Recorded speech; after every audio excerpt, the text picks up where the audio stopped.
मंगल भवन अमंगल हारी, मंगल भवन अमंगल हारी, मंगल भवन अमंगल हारी, मंगल भवन अमंगल हारी।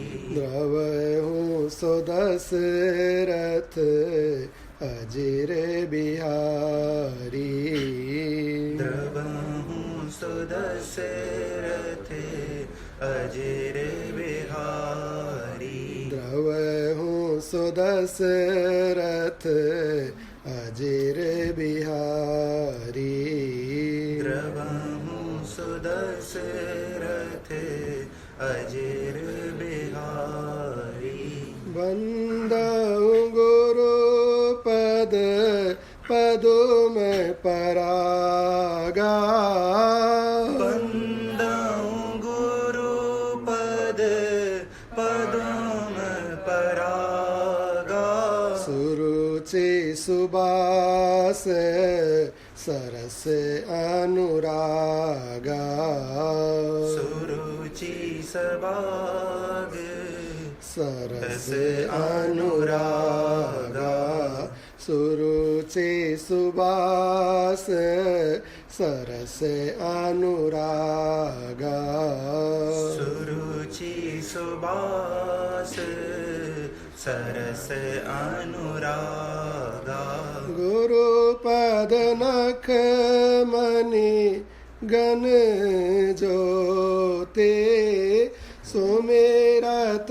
गुरुपद नख मणि ज्योति, सुमिरत गुरुपद नख मणि ज्योति, दिव्य दृष्टि ये महे होती, दिव्य दृष्टि ये महे होती, राम सिया राम सिया राम सिया राम, राम सिया राम सिया राम सिया राम, राम सिया राम सिया राम सिया राम सिया राम सिया राम, राम सिया राम सिया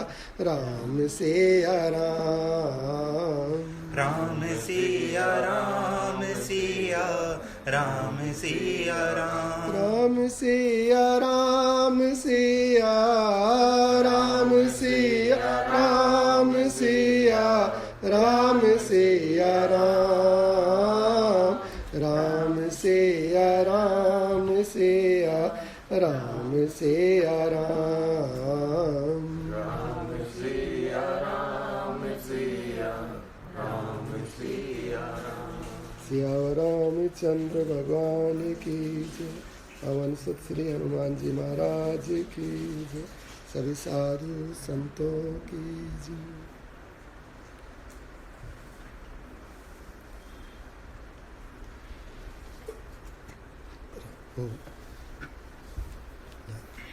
संक्षिप्त योग वासिष्ठ उपशम प्रकरण। राजा बलि का शुक्राचार्य के दिए हुए उपदेश पर विचार करते करते समाधिस्थ हो जाना, दानवों के स्मरण करने से आए हुए दैत्य गुरु का बलि की सिद्धावस्था को बताकर उनकी चिंता दूर करना। बोले वृंदावन बिहारी लाल की जय, राधे रानी सरकार की जय, सभी साधु संतों की। श्री वशिष्ठ जी कहते हैं, श्री राम देवताओं और असुरों की सभा में श्रेष्ठ माने जाने वाले भृगुनंदन शुक्राचार्य के चले जाने पर बुद्धिमानों में श्रेष्ठ बलि ने मन ही मन इस प्रकार विचार किया, भगवान शुक्राचार्य ने यह ठीक ही कहा है कि ये तीनों लोग चेतन ही हैं। मैं चेतन हूँ, ये सब लोग चेतन हैं, दिशाएं चेतन हैं और ये सब क्रियाएं भी चेतन ही हैं। वास्तव में जगत के बाहर और भीतर सब चेतन ही है। चेतन के अतिरिक्त यहाँ कुछ भी नहीं है। इंद्रियां चेतन है, शरीर चेतन है, मन चेतन है, उसकी इच्छा चेतन है, भीतर चेतन है, बाहर चेतन है, आकाश चेतन है, समस्त भाव पदार्थ चेतन है तथा इस जगत की स्थिति भी चेतन ही है। अर्थात जो कुछ भी है वह एक सच्चिदानंद घन परमात्मा का ही स्वरूप है। वह केवल चेतन ही चेतन है, दूसरी कल्पना ही नहीं। संसार में जब द्वैत की संभावना ही नहीं है, अर्थात एक चेतन परमात्मा के सिवा दूसरी किसी वस्तु की सत्ता ही नहीं है, तब कौन किसका शत्रु है और कौन किसका मित्र। बहुत विचारने से भी इस विशाल त्रिलोकी के भीतर चेतन से अतिरिक्त दूसरी कोई वस्तु सिद्ध नहीं होती। उस अतिशय शुद्ध सच्चिदानंद परमात्मा में न द्वेष है, न राग है, न मन है और न उसकी वृत्तियां ही हैं। फिर उस चिन्मय परमात्मा में विकल्प की कल्पना ही कैसे हो सकती है। जैसे उपदेश दिया गुरु ने, कल बताया कि एक परमात्मा ही है सर्वव्यापी, उस परमात्मा के अतिरिक्त दूसरी सत्ता नहीं। चेतन के अंदर जो वृत्ति आकार है, अर्थात जो विषय आकार है, वही जीव है। चेतन जब किसी विषय की आकांक्षा या विषय की जिज्ञासा करेगा या विषय आकार हो जाएगा तो वो चेतन ही संसार हो जाता है, जीव हो जाता है। और विषय आकार रहित वृत्ति ही चेतन है। जब सब वृत्तियाँ या सब विषय नष्ट हो गए तो चेतन शेष रह जाता है। ऐसा उपदेश गुरुदेव ने दिया, ऐसा उपदेश दे के चले गए और ये कहा कि अब स्वयं अपने विचार से इस बात को समझो और अनुभव करो। ज्ञान दे दिया, ज्ञान के बाद में स्वयं उसका चिंतन, अर्थात उस स्टेज तक पहुंचना और फिर उसमें स्थिति। तो जैसे ही देते गुरु उपदेश दे के चले गए तो उसी खिड़की में जो रत्न निर्मित खिड़की है, उनका रत्न निर्मित ही महल है पूरा राजावली का, और उसमें वो रत्न की ही बनी हुई खिड़की है। उस खिड़की में ही बैठे बैठे वही चिंतन करने लगे कि बाहर भीतर ऊपर नीचे सब चेतन है, एक आत्मा ही है। शरीर, मन, बुद्धि, मन और मन में जितनी भी कोई भी तरंगे उठती हैं, कोई भी मन का भाव है, वे भाव, बुद्धि और बुद्धि की वृत्तियाँ, जो भी कुछ है एक चेतन ही है, एक परमात्मा ही है। परमात्मा से भिन्न दूसरी वस्तु नहीं है, उससे अतिरिक्त कोई वस्तु नहीं है। अतिशय शुद्ध चेतन परमात्मा में न द्वेष है, न राग है, न मन है और न मन की वृत्तियाँ। जब दूसरी वस्तु है ही नहीं तो ना बुद्धि है, ना मन है, ना ही मन की वृत्तियाँ हैं, क्योंकि राग द्वेष दो में हो सकता है। मन, मैं और मेरा मन, ये द्वैत की कल्पना है। मन और मन की वृत्ति ये द्वैत है, बुद्धि बुद्धि की वृत्ति ये द्वैत है। अर्थात द्वैत है ही नहीं, एक ही है, तो मन भी नहीं है, बुद्धि भी नहीं है। फिर जो भी कुछ है, ये जो कुछ दिख रहा है, सुनाई पड़ रहा है, अनुभव हो रहा है, वो परमात्मा है। ये बात दृढ़ आस्था करके इसमें स्थित होना पड़ेगा। इसमें यदि तर्क बुद्धि रखेगा कि नहीं, ऐसा चेतन नहीं होता, ऐसा परमात्मा नहीं होता, परमात्मा तो दूसरे प्रकार का होता है, जो मैंने रूप भगवान का समझा था वैसा होता है, या ऐसा नहीं होता है। इस प्रकार से जब तर्क बुद्धि करेगा और शास्त्र में या इस संत वाणी में आस्था नहीं करेगा, तो जो सर्वगत है, सब स्थान में है, जो अपने सबसे करीब है, वो भी अनुभव नहीं होगा। जो सब में है, सर्वगत, सब स्थान में है, और स्वयं इस न्याय से अपने में भी है और स्वयं भी वो है, एक वही सत्ता है। आस्था के द्वारा, भाव के द्वारा यदि उसको ठीक से सुन के समझ लिया गया, पहले ठीक से सुनना, फिर उसको समझना चिंतन के द्वारा, और समझ के फिर उसका अनुभव करना, उस भाव में स्थित होने का प्रयास करना। तो जैसी जैसी अपनी साधना होगी, उस साधना के अनुरूप सिद्धि होगी, अर्थात उस तत्व की अनुभूति होगी। तो इसलिए एकांत में बैठकर प्रयास करें, मंदिर में या जहाँ भी ऐसा स्थान है जो अपने को अनुकूल है, उस स्थान में बैठ के फिर उस चेतन तत्व का अनुभव करें, उसको खोजे, या फिर दूसरे शब्दों में ऐसे कह सकते हैं कि संसार को खोजे, कि कहाँ संसार।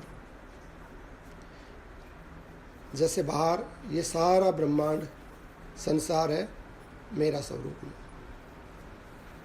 शरीर संसार है, मेरा स्वरूप नहीं।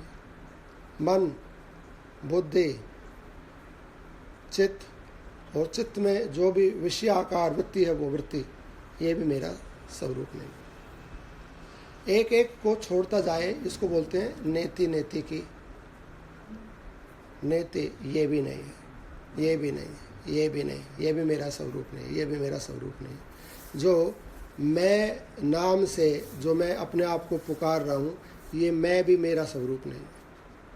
और उस मैं के हिसाब से, उस मैं के बाद जो कुछ शेष रह गया, जो स्वयं से, स्वयं के द्वारा स्वयं को अनुभव हो रहा है, वो चेतन तत्व। नेति नेति नेति नेति, ये भी नहीं, ये भी नहीं, ये भी नहीं। दूसरा प्रकार है कि ये भी ब्रह्म है, ये भी ब्रह्म है, ये भी ब्रह्म है।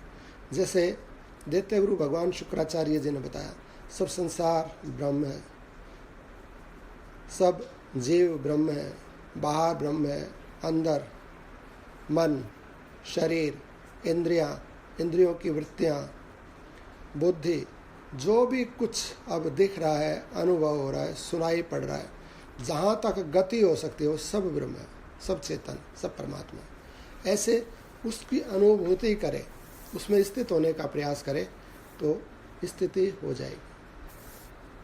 फिर जब सिद्धि हो जाएगी, जब उसमें स्थिति हो जाएगी उस तत्व के अंदर, तो द्वैत नहीं रह जाएगा। द्वैत नहीं रहेगा तो राग द्वेष भी नहीं रहेगा, क्योंकि राग द्वेष, अच्छा बुरा, ये सब संसार में या द्वैत में होता है, अद्वैत में नहीं होता है। जब अद्वैत सत्ता सिद्ध हो जाएगी, आत्म सत्ता सिद्ध हो जाएगी, तो राग द्वेष मन और उस मन की वृत्तियाँ नहीं रहेंगी। फिर उस चिन्मय परमात्मा में विकल्प की कल्पना नहीं हो सकती। मैं सर्वत्र विचरने वाला, व्यापक, नित्य आनंदमय, विकल्प कल्पना से रहित तथा द्वैत से शून्य सच्चिदानंद घन परमात्मा ही हूँ। मैं आकाश के समान सर्वत्र व्याप्त, अनंत और सूक्ष्म से भी सूक्ष्म हूँ। इसलिए ये सुख दुख आदि की दशाएं मेरे पास पटकने नहीं पाती हैं। इस प्रकार से विचार बढ़ता जाएगा, प्रकाश बढ़ता जाएगा, ज्ञान होता जाएगा, और जैसे जैसे उस भाव में सिद्धि होती जाएगी, वैसे वैसे प्रकाश और आनंद बढ़ता जाएगा। ये अभ्यास करना पड़ेगा, और अभ्यास करने से देर सवेर इसकी अनुभूति जरूर होगी। हराश या हताश नहीं होना है, निराश नहीं होना है, प्रयास करना है। शास्त्र का वचन है, सत्य वचन है, मिथ्या नहीं। हमारी उत्कंठा कितनी है, इच्छा कितनी है, हमारे मन बुद्धि हमारे वश में किए हुए कितने हैं, हमारी साधना कितनी है पूर्व की, उसके ऊपर निर्भर करेगा, परंतु देर सवेर अनुभूत हो जाएगा। और जब उसको अनुभव कर लेगा तब स्वयं ही उसके स्वरूप को, उसके प्रकाश को, उसके आनंद को जान लेगा। क्योंकि वो स्वरूप वाणी के द्वारा नहीं बताया जा सकता, वाणी की वहाँ पर पहुँच नहीं है, तर्क के द्वारा नहीं समझाया जा सकता, इशारे से इंगित नहीं किया जा सकता, मन और बुद्धि की भी उसमें पहुँच नहीं है, परंतु मन बुद्धि के परे होने पर उसकी सिद्धि हो जाएगी, या मन बुद्धि के चेतन होने पर उसकी सिद्धि हो जाएगी, या तो सबसे परे होने पर, सब जड़ तत्व जहाँ तक जड़ वर्ग है उस जड़ वर्ग के परे पहुँचने पर उसकी सिद्धि हो जाएगी, या जब सब जड़ भी चेतन हो जाएगा और एकमात्र चेतन रह जाएगा तो उसकी सिद्धि हो जाएगी। अभ्यास करें, अभ्यास करने से अनुभूत हो जाए। इस प्रकार विचार करते हुए ही परम विवेकी दैत्यराज बलि ओंकार से प्रकट हुए उसकी अर्धमात्रा मकार के अर्थभूत तुर्य परमात्मा का चिंतन करने लगे और चुपचाप समाधिस्थ हो गए। ओंकार की अर्धमात्रा, 3 मात्राएं हैं ओंकार के अंदर, ए ओ मैं, इसको बोलते हैं आकार, ओकार, मकार। जब हम ओम बोलते हैं तो 3 शब्द ओम में, ए ओ मैं। अब बोलेंगे ओम,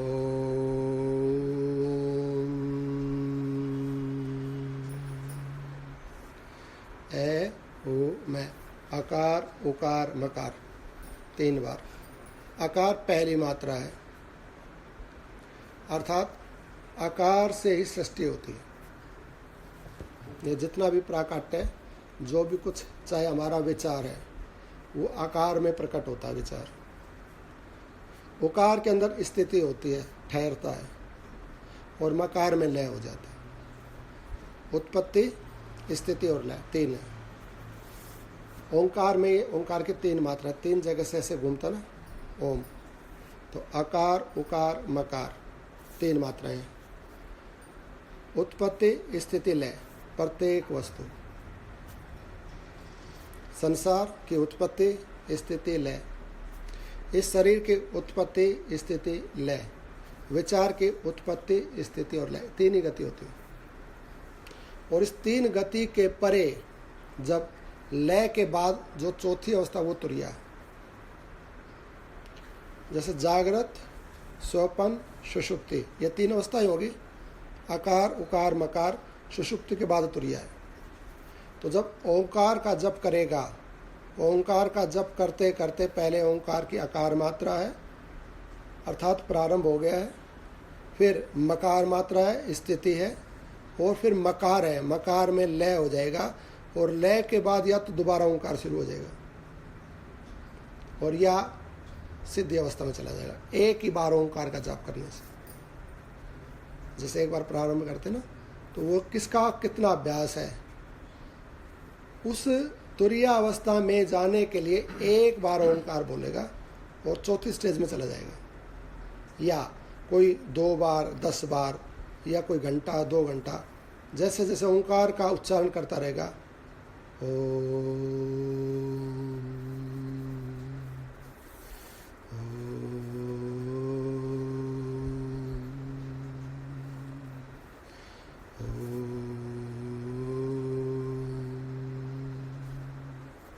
अपनी साधना के अनुसार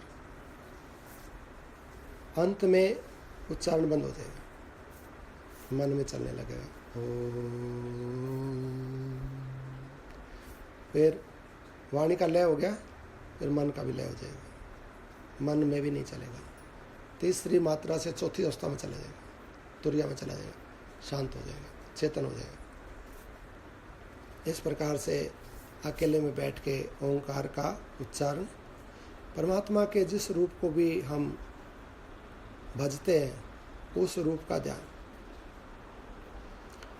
ठाकुर जी को, राम जी को, भगवान शिव, माता पार्वती, जो भी भगवान का रूप प्रिय, उस रूप को देखते देखते या तो गुरु मंत्र का उच्चारण करता रहे तो लय हो जाएगा, या फिर ओंकार का जप करता करता लय हो जाएगा, वाणी का भी लय हो जाएगा और भगवान का जो दर्शन कर रहा है उस रूप का भी लय हो जाएगा, और जो दर्शन कर रहा है और जो बोल रहा है उस बोलने वाले और दर्शन करने वाले का भी लय हो जाएगा। तीन स्थितियाँ, तीन चीज़ें हैं। एक बोलने वाला, जिसको बोल रहा है, जिसको देख रहा है, अर्थात जिसको देख रहा है, जिसके नाम को बोल रहा है और जो बोल रहा है, ये तीन स्थितियां हैं। दृष्टा, दर्शन, दृश्य, तीन है। तो दृश्य विलीन हो जाएगा, परमात्मा का वो रूप अदृश्य हो जाएगा, वाणी मौन हो जाएगी, जप करने वाला या देखने वाला भी कुछ समय के बाद लय हो जाएगा, चेतन रह जाएगा, चौथी अवस्था में चला जाएगा। ये ओंकार की जो मात्रा है, तीसरी मात्रा, अर्ध मात्रा, इसके बाद लय होगा। तो अब भगवान के किसी नाम को भी लेगा तो भी लय हो जाएगा।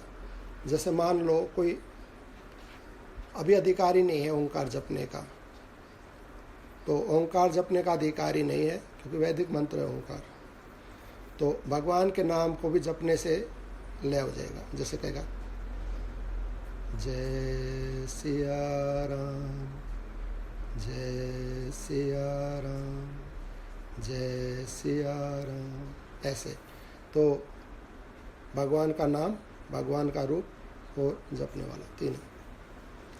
नाम रुक जाएगा, पहले वाणी रुक जाएगी, फिर मन में भी रुक जाएगा, रूप भी बाधित हो जाएगा, रूप भी विलीन हो जाएगा और स्वयं में भी विलीन हो जाएगा। ऐसे भगवान के किसी भी नाम को लेगा, जैसे राधे कृष्ण, राधे कृष्ण, कोई भी जो उसको प्रिय है, ऐसे, या गुरु मंत्र, इस प्रकार से साधना करनी चाहिए। जैसे पहले बताया था, महाराज विरोचन ने राजा बलि को बताया था कि पहले धन उपार्जन करे, धन उपार्जन करके, अर्थात उस समय भी ये सब अभ्यास, शास्त्र श्रवण और भजन कीर्तन का या भगवान की पूजन का ये अभ्यास करता रहे, और फिर पूर्णतया जब ये सब कार्य हो जाए, बच्चों की विवाह शादियाँ हो जाए, तो ज़्यादा समय परमात्मा में ही लगाए। तो उस समय ज़्यादा पढ़ने में, भजन में, भगवान की सेवा पूजा में, इनमें लगाए, और कुछ समय भगवान के ध्यान में लगाए, समाधि में लगाए। अर्थात समाधि में नहीं जा रहा है तो ध्यान करता रहे। ध्यान में दो चीज़ें होती हैं, तीन होती हैं, एक ध्यान करने वाला, एक भगवान का नाम और भगवान का रूप, अर्थात दर्शन, दृश्य, दृष्टा, तीन होते हैं। भगवान का नाम, वाणी और उस नाम को जपने वाला वाचक, तीन होते हैं। तो धीरे धीरे इसका ध्यान करता रहे, भगवान के रूप का ध्यान करता रहे या भगवान के नाम का ध्यान करता रहे। इसका ध्यान करते करते एक समय आएगा कि चौथी स्थिति में चला जाएगा, ध्यान से हटके समाधि हो जाएगी। समाधि जब होगी तब वाणी, मन, बुद्धि, शरीर की श्वास प्रक्रिया सब बंद हो जाएगी, पत्थर के जैसा हो जाएगी। उस समय बिल्कुल श्वास एक तरह से स्थिर हो जाती है, रुक जाती है, और उस समाधि अवस्था में, उस चेतन अवस्था में अपनी साधना के अनुसार रहेगा। जैसे शरीर को बैठने की बहुत अधिक साधना नहीं है, तो उसको 1 घंटा 2 घंटा बैठने की साधना है, तो 1 घंटे के बाद या आधे घंटे के बाद जैसा जैसा अपना साधन किया हुआ है, तो वो शरीर विकृति आने लगेगी, शरीर में समाधि टूट जाएगी। या मन को बहुत देर ठहरने की साधना नहीं है, तो मन में फिर उद्वेग या विचार प्रारंभ हो जाएगा, तो समाधि से फिर ध्यान पे आ जाएगा, और ध्यान से फिर जागृत पे आ जाएगा। तो ये हमारा साधन कितना है, बैठने का अभ्यास कितना है, जप करने का अभ्यास कितना है, या पीछे हमने भजन, जप, सत्संग या पुरुषार्थ कितना किया हुआ, उसके ऊपर निर्भर करेगा कि समाधि कितनी देर रहेगी। ये समाधि बहुत काल तक, बहुत वर्षों तक रह सकती है। श्वास रुक जाता है, श्वास रुकने से भूख प्यास नहीं लगेगी, क्योंकि भूख प्यास श्वास को लगती है, और श्वास के रुकने से शरीर वैसा का वैसा रहेगा, उसमें कोई चीज़ ना लेने की ज़रूरत है ना उससे निकालने की ज़रूरत है, ऐसा ही रहेगा, बिगड़ेगा भी नहीं, क्योंकि प्राण अंदर है। तो प्राण के रहने से और चेतन के रहने से यूं का यूं रहेगा, बिगड़ेगा नहीं, और वो अनंत काल तक समाधि रह सकती है। समाधि के बाद फिर ध्यान में, और ध्यान से जागृत में आएगा, जागृत से ध्यान में, ध्यान से समाधि में जाएगा, ये क्रम है। आकार उकार मकार 3 से चौथे में चला जाएगा, चौथे से तीसरे, दूसरे पहले में आएगा। ऐसे ही हम जब जागृत अवस्था में है तो जागृत से सोपन में जाते हैं, सोपन से सुषुप्ति में जाते हैं, परंतु सुषुप्ति से तुरिया में नहीं जा सकते। लेकिन जागृत, ध्यान और समाधि ऐसे जा सकते हैं, ये क्रम है। ऐसा नहीं है कि बहुत गहरी नींद में सोया आदमी तुरिया तत्व में चला जाए, वो नहीं जा सकता, क्योंकि जो सुषुप्ति अवस्था वो अज्ञान की अवस्था है, तो अज्ञान से ज्ञान में नहीं जा सकता है, ज्ञान से ज्ञान में जा सकता है। समाधि में और सुषुप्ति अवस्था में बहुत अंतर नहीं होता है, देखने से एक जैसा होता है, जड़ होते हैं दोनों के अंदर, दोनों ही संसार से कट जाते हैं। बिल्कुल सुषुप्ति में गहरी प्रगाढ़ जो निद्रा है उसमें भी समाधिस्थ होता है, शरीर में हलचल नहीं होती है, और जो समाधिस्थ है उसके भी शरीर में हलचल नहीं होती है, परंतु दोनों में अंदर से महान अंतर होता है। वो अज्ञान की मूढ़ अवस्था में, अज्ञान की चरम सीमा में होता है सुषुप्त अवस्था के अंदर, और वो ज्ञान की चरम सीमा में होता है, अर्थात वो चेतन होता है और वो जड़ होता है, इतना अंतर होता है। वहाँ बैठा हुआ भी समाधिस्थ भी चेतन है, स्वयं आत्मा है, ये वो ज्योति स्वरूप है, स्वयं ही उस ज्योति का अनुभव करता है, स्वयं ही वो ज्योति है, स्वयं ही उसका अनुभव करने वाला है। परंतु सुषुप्ति अवस्था में जड़ अवस्था होने से न ज्ञान का पता होता है, न स्वयं का पता होता है, बस जड़ हो जाती है अवस्था, ये अंतर होता है। परंतु शांति दोनों में मिलती है, आनंद की अनुभूति दोनों में होती है। सुषुप्ति में भी आनंद की अनुभूति होती है, क्योंकि सुषुप्ति चेतन के बिल्कुल समीप की अवस्था है, उसमें भी संसार से कट जाता है। संसार से कटने के कारण सुषुप्ति अवस्था में आनंद की स्थिति होती है, और इसलिए जब उठता है तो आनंद में उठता है, रिफ्रेश होकर उठता है और कहता बहुत आनंद आया, एकदम से शांत हो गया सब कुछ, क्योंकि संसार से कट गया। संसार नहीं था वहाँ पर, संसार नहीं था अर्थात आनंद में चला गया था। आनंद की अनुभूति सुषुप्ति में ले सकता है, परंतु जो समाधि की आनंद है वो आनंद उससे अनंत गुणाधिक है, और उसमें जो उसकी रिफ्रेश अर्थात उसकी चेतना में जो स्फूर्ति रहेगी और जो उसकी ताजगी रहेगी वो सुषुप्ति से भी बहुत ज़्यादा अधिक होता है, क्योंकि उसमें चेतन रहता है, ये अंतर होता है। लेकिन जाएगा तीसरी अवस्था के बाद। अब कितना अभ्यास है, एक बार ओंकार बोलेगा ना, ए ओ मैं समाधि में चला जाएगा, इतना ये अभ्यास की बात। यहाँ पर हमारी ऐसी अवस्था नहीं तो हम, लेकिन प्रयास करेंगे तो 10-20 मिनट में, घंटा आधे घंटे में उसको पा सकते हैं, या 2-4 दिन या 2-4 बरस लग सकते हैं, परंतु वो मिल जाएगा। तो वो करना पड़ेगा ही स्वयं ही। ऐसा नहीं हो सकता है कि उस ओंकार का जब कोई और करे और चेतन सत्ता में प्राप्त हो जाए, ऐसा नहीं होगा। ये ऐसा ही है जैसे स्वयं के भोजन करने से स्वयं को तृप्ति होती है, ऐसे स्वयं साधना करेगा तो स्वयं उसको पा जाएगा। दूसरा कोई कितनी भी साधना करेगा इस तत्व को नहीं पाएगा। गुरुदेव कहते हैं, दैत्यराज बलि ओंकार से प्रकट हुए उस अर्धमात्रा मकार के अर्थभूत तुर्य परमात्मा का चिंतन करने लगे और चुपचाप समाधिस्थ हो गए। उस समय बलि के सारे संकल्प शांत हो गए, सारी कल्पनाएं विलीन हो गई, उनके भीतर किसी प्रकार की शंका नहीं रह गई। वे ध्याता, ध्येय और ध्यान से रहित हो गए। उनकी बुद्धि चैत्य, चिंतक और चिंतन की त्रिपुटी से दूर हो गई। वे निर्मल और वासना शून्य हो वायु रहित स्थान में रखे हुए दीपक की लो के समान निश्चल हो गए। वे महान पद परमात्मा को प्राप्त हो गए थे। उनका मन सर्वथा शांत हो गया था। वे वहाँ रतन निर्मित खिड़की में दीर्घ काल तक उसी तरह अविचल भाव से बैठे रहे, मानो परस्तर में खोदी हुई मूर्ति हो, जैसे पत्थर की मूर्ति है ऐसे बैठे। रघुनंदन, तदंतर बलि के अनुचर दानव लोग स्फटिक मणि के बने हुए उनके महल की ऊंची अट्टालिका पर क्षण भर में चढ़ गए। डिम्ब आदि धीर मंत्री, कुमुद आदि सामंत, सूर आदि राजा, वृत्त आदि सेनापति, हयग्रीव आदि सैनिक, चाक्राक आदि भाई बंधु, लड़ुक आदि सुहृदय, बलुक आदि लाड लड़ाने वाले सखा, हाथ में बेट लेकर उपस्थित हुए कुबेर, यम और इंद्र आदि देवता, सेवा का अवसर चाहने वाले यक्ष, विद्याधर और नाग उस समय बलि की सेवा के लिए उस स्थान पर आ पहुँचे। इसके सिवा त्रिलोकी के भीतर निवास करने वाले अन्य बहुत से सिद्ध भी आए। उनके पास आकर उन सब के मुकुट प्रणाम के लिए झुक गए। उन सब ने बड़े आदर के साथ राजा बलि को देखा। वे ध्यान में मौन हो समाधिस्थ हो गए थे और चित्रलिखित पुरुष की भांति निश्चल भाव से बैठे थे। उस अवस्था में उनका दर्शन करके अवश्य कर्तव्य प्रणाम आदि कर चुकने पर वे महान असुर पहले तो उन्हें निष्प्राण समझकर विषाद में डूब गए, परंतु उनके मुख पर छाई हुई प्रसन्नता देखकर विस्मित हुए।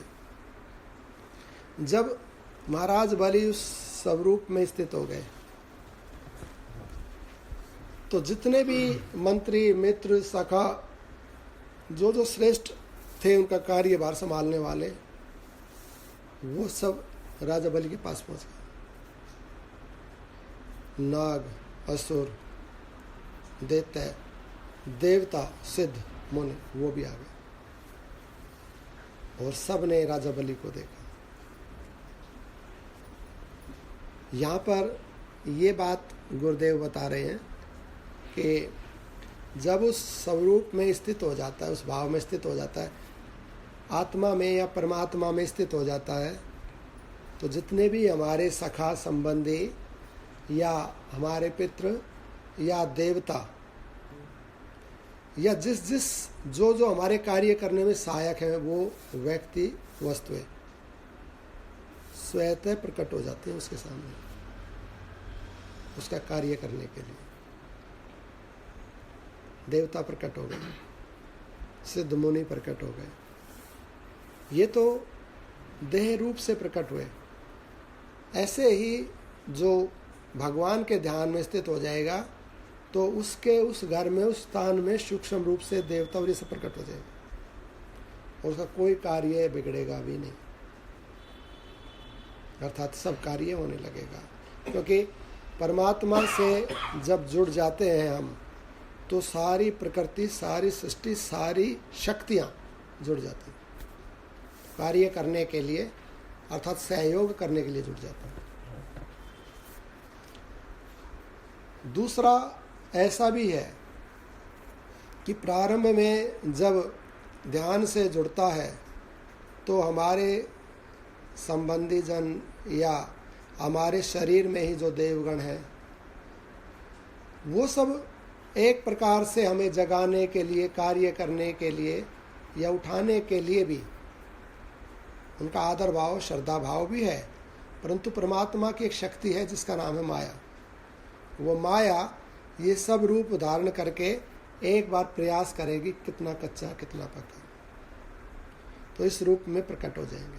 प्रकट होंगे तो यदि हमारी ध्यान अवस्था कच्ची है, अभी समाधि नहीं हुई है, तो उनके हलचल से, आवाज़ इत्यादि से हम दोबारा समाधि टूटकर जागृत अवस्था में आ जाएंगे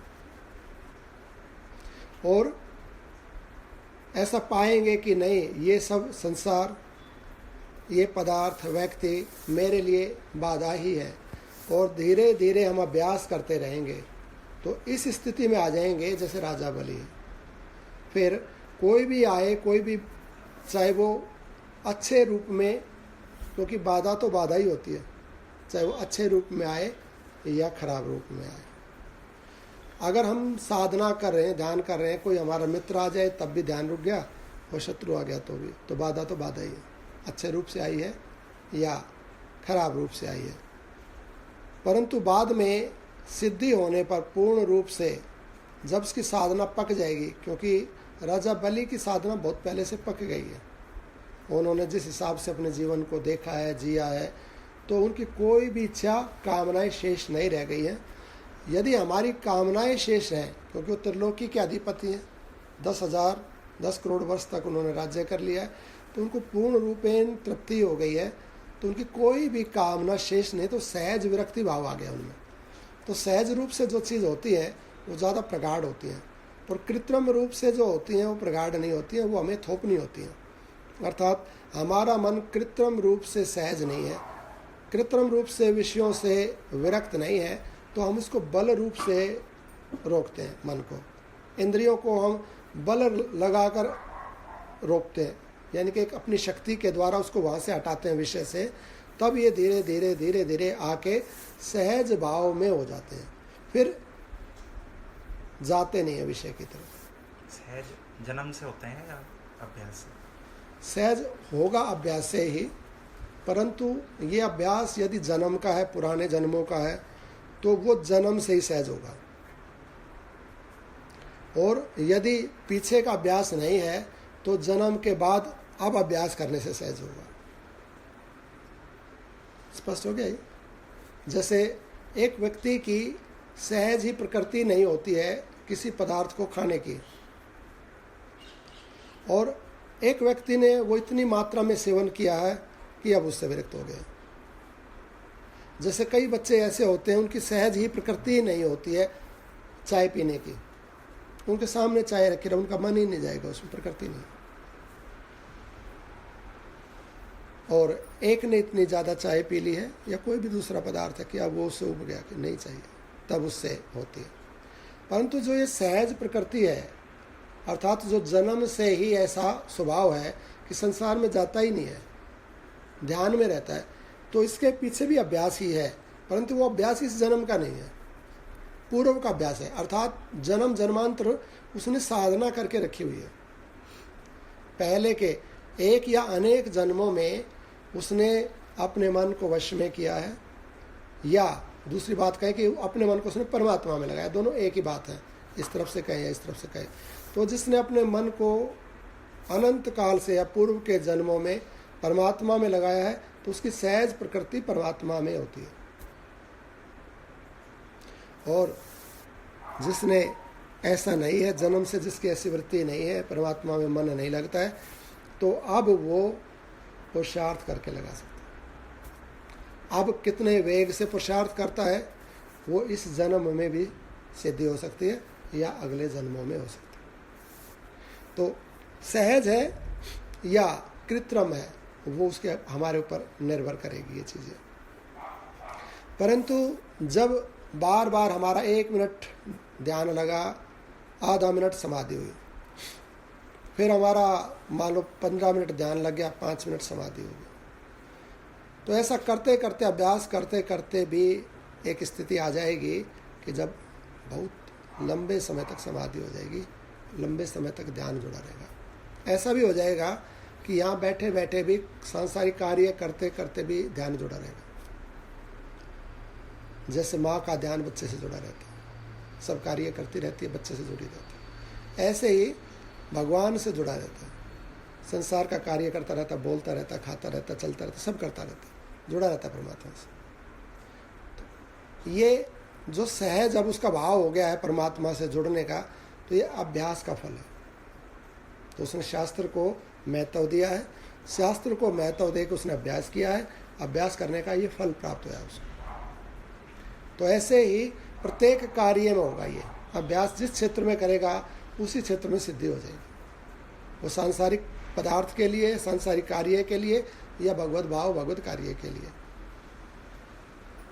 क्योंकि राजा बलि की सहज समाधि लग गई, क्योंकि उनकी सहज उपरति हो गई थी, उन्होंने बहुत लंबे समय तक पदार्थों को भोग लिया था, तो उनका मन उपराम हो गया था। अब गुरुदेव ने उपदेश किया, उपदेश करने से समाधि लग गई, तो सब मंत्रीगण, परिवारजन, देवता भी आ गए और वो राजा बलि को देख रहे, अर्थात सहयोग करने के लिए उपस्थित है। तो प्रकृति उसको सहयोग करने लगती है, परमात्मा उसको सहयोग करने लगता है, उसकी हानि नहीं हो सकती। हो सकता है कि उसके कुछ लौकिक कार्य देखने में ऐसे लगे कि कम हो गया धन इत्यादि, या क्योंकि कार्य नहीं कर रहा है तो ऐसा लगे कि ये हानि है, लेकिन उसकी हानि नहीं होगी, ना उसकी हानि होगी ना उसके कुल की हानि होगी। परमात्मा से, परम शक्ति से जुड़कर शक्ति कम नहीं होती है, शक्ति बढ़ती है। तो धन भी एक शक्ति है। तो धन, अब वो रूप, हम धन को किस रूप में मानते हैं वो तो हमारे ऊपर है, लेकिन वास्तविक धन तो परमात्मा ही है, उनका नाम ही है, अपने से जुड़ना ही है। और जिसको हम संसार का धन कहते हैं, ये भी उसके जीवन में या उसके संतति के जीवन में कमी नहीं रहती है, क्योंकि कोई भी धन है, शारीरिक बल का धन है, विचार का धन है, रुपए पैसे का धन है, जो ये धन है ये परमात्म, जो परम धन है वो शांति है, अर्थात परमात्मा है। तो परम धन से जुड़ने से धन का अभाव नहीं रहता, धन के अभाव से धन का अभाव होता है। धन का अभाव अर्थात परमात्मा ही परम धन है, और परम धन से यदि उसका संबंध नहीं है तो थोड़ा धन है उसके पास।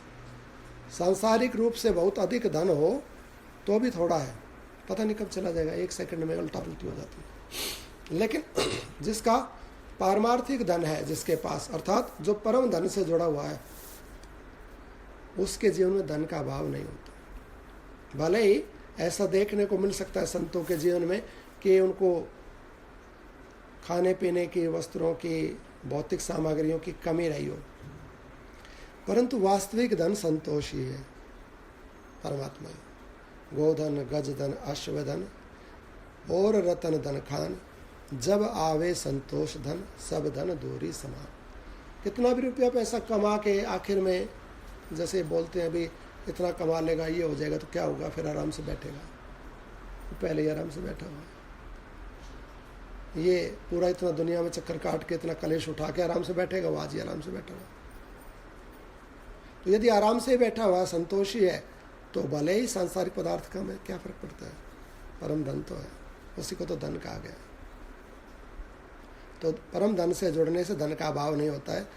अब राजा बलि जो जुड़े हुए हैं, तो ये परम धन से जुड़े हुए हैं।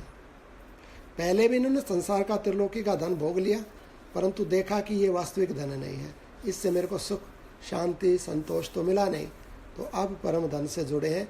और जब परम धन से जुड़ते हैं तो प्रकृति सहयोग करती है। अपने आवश्यक कर्तव्य प्रणाम आदि कर चुकने पर वे महान असुर पहले तो उन्हें निष्प्राण समझकर विषाद में डूब गए, परंतु उनके मुख पर छाई हुई प्रसन्नता देखकर विस्मित हुए। तत्पश्चात रोमांच आदि आनंद के चिन्ह देखकर वे स्वयं भी आनंद मगन हो गए। रोमांच कहते हैं जब मन गदगद हो जाए, शरीर गदगद हो जाए, शरीर गदगद होता तो हमारे रोए ना खड़े हो जाते हैं, उस स्थिति को रोमांच बोलते हैं। तो जब उनके रोए खड़े हैं, मन प्रसन्न है, एकदम आनंद चित्त प्रफुल्लित है पूरा शरीर उनका, तो रोमांच के चिन्ह देखकर स्वयं भी आनंद मगन हो गए। परंतु उस समय अपना कोई रक्षक न देखकर वे भय के कारण स्थिर होने लगे। फिर दानव मंत्रियों ने यह विचार किया कि अब यहाँ हमारे लिए कौन सा कर्तव्य प्राप्त है। यह विचार आते ही उन्होंने सर्वज्ञ, बोलिए वृंदा,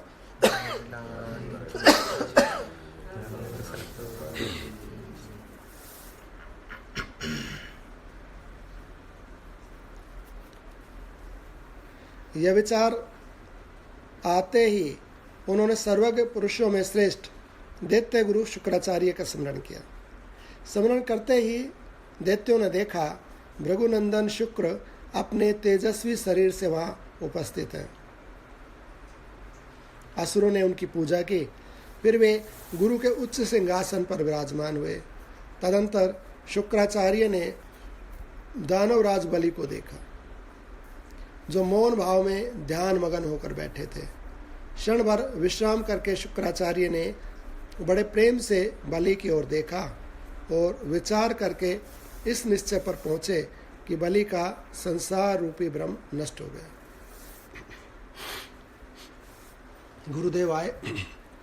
गुरुदेव आके बैठे सिंहासन पर और वो बलि की तरफ देखते रहे। कुछ देर देखते रहे और उसके बाद निश्चय किया कि इनका संसार रूपी भ्रम नष्ट हो गया। कुछ देर बाद निश्चय किया, अर्थात देखते रहे, परीक्षण करते रहे। यदि संसार होता तो द्वैत होता, दो होते, और दो होते तो गुरु भी होता और शिष्य भी होता। परंतु राजा बलि उस अवस्था में पहुंच गए थे जहाँ ना गुरु था ना शिष्य था, एक चेतन तत्व था। तो दूसरा था ही नहीं, तो उठे कौन, किसके लिए प्रणाम करने के लिए उठे?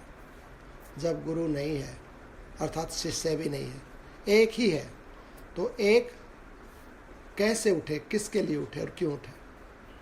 अर्थात उसी अवस्था में समाधिस्थ रहे राजा बलि। राजा बलि को पता ही नहीं चला कि गुरुदेव आ गए, उनको पता ही नहीं चला देवता आ गए, पता ही नहीं चला कि सब परिवार आ गया। अर्थात जैसे जैसे गुरुदेव ने बताया था कि सब चेतन है, तो सब चेतन ही रहा। उस चेतन में कहीं भी विषय नहीं आया, विषय नहीं आया अर्थात परिवारजन नहीं आए, देवता नहीं आए, गुरु, सब विषय है ना, कोई विषय ही नहीं आया, विषय प्रकट नहीं हुआ। और निर्विषयाकारवर्ती चेतन हुआ परमात्मा, तो विषय प्रकट ही नहीं हुआ, विषय का प्रवेश ही नहीं हुआ। राजा बलि की ऐसी सिद्ध अवस्था हो गई। कुछ समय तक गुरुदेव इसका परीक्षण करते रहे कि मैं आया हूँ, हो सकता है कि इनमें थोड़ा बहुत विषय संशय बचा हुआ हो, तो इनकी चेतना टूट जाएगी, समाधि टूट जाएगी, और समाधि टूटने से ये जागृत अवस्था में आएंगे और फिर ये उठेंगे, प्रणाम करेंगे। परंतु विषय ने प्रवेश ही नहीं किया। गुरु तत्व ने भी वहाँ अर्थात एक चेतन तत्व परमात्म तत्व ही रहा। तो गुरुदेव ने जब देख लिया तो बोले सिद्धि को प्राप्त हो गए। वे इस निश्चय पर पहुंचे कि बलि का संसार रूपी ब्रह्म नष्ट हो गया है। तत्पश्चात गुरु ने उस दैत्य मंडली से कहा, दैत्यो, ये ऐश्वर्यशाली बलि अपनी विचारधारा से ही विशुद्ध परम पद को प्राप्त होकर सिद्ध हो गए। यही अतिशय शांतमय परमानंद है। दानव शिरोमणियों, ये इसी तरह समाधि में स्थित हो अपने परमानंद स्वरूप आत्मा में नित्य स्थिति को प्राप्त हो और निर्विकार परम पद का साक्षात्कार करें। दानवों, जैसे थके हुए पुरुष को विश्राम मिले, उसी प्रकार ये बलि भी चित्त की भ्रांति से रहित हो परम विश्राम को प्राप्त हुए हैं। इनका संसार रूपी कोहरा, संसार रूपी अज्ञान शांत हो गया है। अतः इस समय तुम लोग इनसे बातचीत न करो। जैसे भूतल पर रात्रि के अंधकार एवं निद्रा आदि के शांत होने पर दिन में सूर्य की किरणों का समुदाय प्राप्त होता है, उसी प्रकार इनका अज्ञान युक्त भ्रम दूर हो जाने पर अब इन्हें अपना ही प्रकाश प्राप्त हुआ है। समय आने पर ये स्वयं ही इस समाधि से जाग उठेंगे। दानव नायकों, तुम सब लोग अपने स्वामी के लिए कार्य करो। ये राजा बलि 1 सहस्त्र वर्ष पर समाधि से उठेंगे। गुरुदेव के ऐसा कहने पर दैत्यों ने हर्ष, आमर्ष और दुख से उत्पन्न हुई चिंता का त्याग कर दिया तथा पहले की व्यवस्था के अनुसार बलि का राज्यसभा का सुदृढ़ संगठन करके वे सभी असुर यथा अधिकार अपने अपने कार्य में संलग्न हो गए। तत्पश्चात मनुष्य भूतल को, नागराज रसातल को, ग्रह अंतरिक्ष को, देववृंद स्वर्ग को, पाताल और दिक्पाल अपनी अपनी दिशाओं को, वनचर जीव अपनी कंदराओं को और आकाशचारी प्राणी आकाश को चले गए। बोले वृंदावन बिहारी लाल की जय, राधे रानी सरकार की जय, सभी साधु संतों की जय।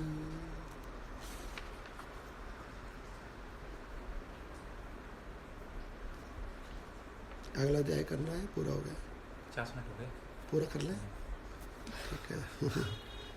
बोलिए वृंदावन बिहारी लाल राधे रानी सरकार की जय, सभी साधु संतों की जय। बोलिए वृंदावन बिहारी लाल की।